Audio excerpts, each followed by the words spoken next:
मित्रों नमस्कार।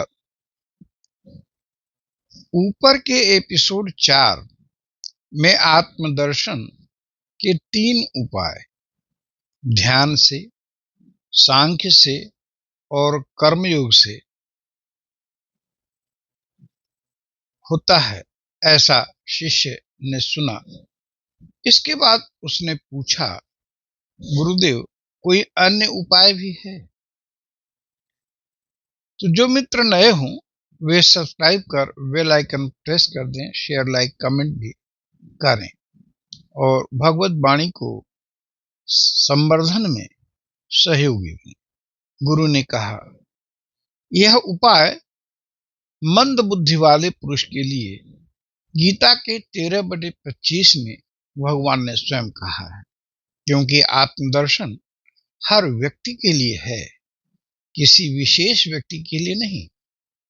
तो जो बुद्धिमान है वे तो ध्यान, सांख्य और कर्मयोग कर सकते हैं, पर अन्य तु एवं अजानन्तः, पर जिनकी बुद्धि में दर्शन के विषय नहीं आती, वे नहीं समझते, अजानता हैं, वे कैसे आत्मदर्शन करें?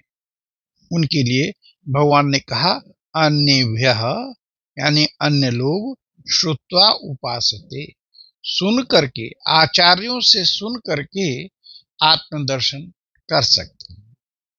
ते अपि च अतितरन्ति, वे भी तर जाते हैं। किस चीज से तर जाते हैं?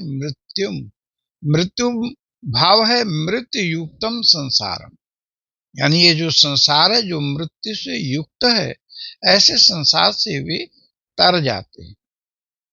ऐसे जनों को कहा गया श्रुति परायण, जो सुनकर के कार्य करें, श्रुति परायण कहलाते हैं। भाव है जो श्रुतियों को ध्यान से सुने, मनन भी करें, ऐसे जन श्रुति परायण की श्रेणी में आते हैं। तो जो कम बुद्धि वाले हैं वे सुनकर मनन करके आत्मदर्शन कर सकते हैं। यह विषय सबके लिए खुला है, कोई जाति बंधन नहीं। ज्ञानी होना, अच्छे कुल में जन्म लेने वाला होना कोई आवश्यक नहीं। जो ऐसे नहीं है, जो ज्यादा पढ़ा लिखे भी नहीं है, वे आचार्यों को सुने, सत्संग सुने और आत्म कल्याण कर ले। क्षेत्रज्ञ और ईश्वर की एकता की तत्व से समझ, यही मोक्ष का साधन है। तो अध्याय 13 के 12वें में कहा, यह ज्ञात्वा अमृतम अश्नुते, जिसे जानकर अमृत को पा लेता है, ऐसा कहा गया। अब शिष्य को जिज्ञासा हुई, वह पूछता है ज्ञान क्यों मोक्ष का साधन? इस पर गुरु कहते हैं, ये सुनो, भगवद गीता अध्याय 13 का 26वां श्लोक द्रष्टव्य है। यावत् संजायते किंचित सत्वं स्थावर जंगमम, क्षेत्र क्षेत्र संयोगात् तद्विद्धि भरतर्षभ। हे भरतर्षभ, यावत् किंचित संजायते, जो भी कुछ उत्पन्न होता है, सत्वम किसी वस्तु के लिए आया है, वह वस्तु स्थावर जंगम कुछ भी हो सकती है, इसीलिए कहा स्थावर जंगमम। क्या होता है स्थावर और जंगम? तो स्थावर वे जो स्थिर हों, हिले डुले न, जैसे पहाड़ है, वृक्ष है, और जो चले हिले डुले, वे सब जंगम हुए। मनुष्य, पशु, जीव जंतु, ये सभी कैसे उत्पन्न होते हैं?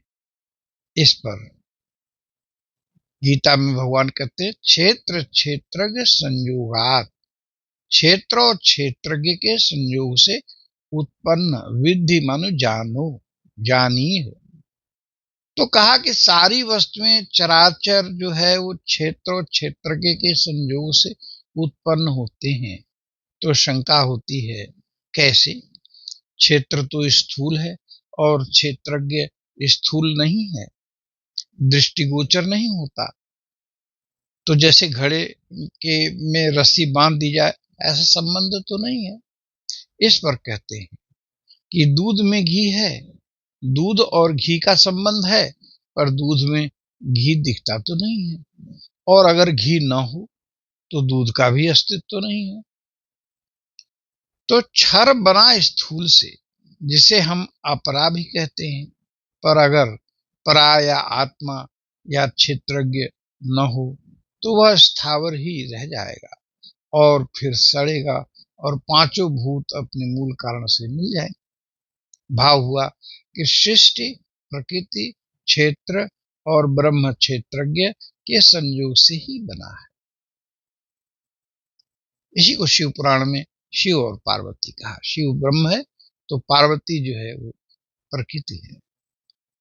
तो आगे कहते हैं कि जिज्ञासा बस शिष्य गुरु से पूछता है, ठीक है, चराचर जगत क्षेत्र क्षेत्रज्ञ के संयोग से बना, तो क्षेत्र का नाश होगा या रूप बदलेगा, तो अक्षर का क्या होगा?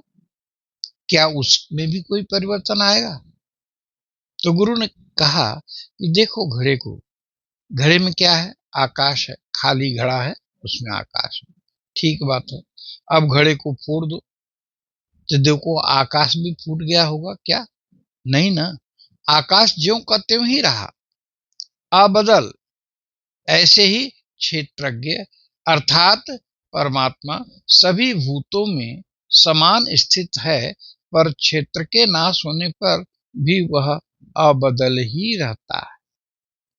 समम सर्वेषु भूतेषु तिष्ठन्तं परमेश्वरम विनश्यत अविनश्यत्वम जह पश्यति सह पश्यति।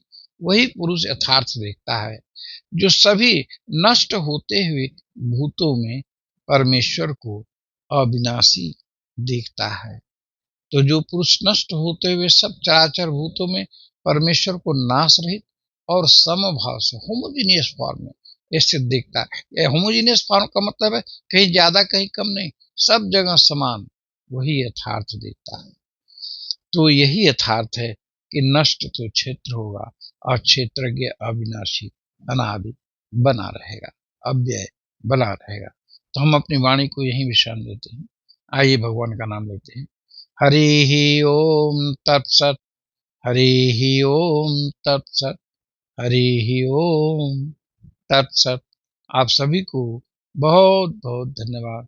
नमस्कार।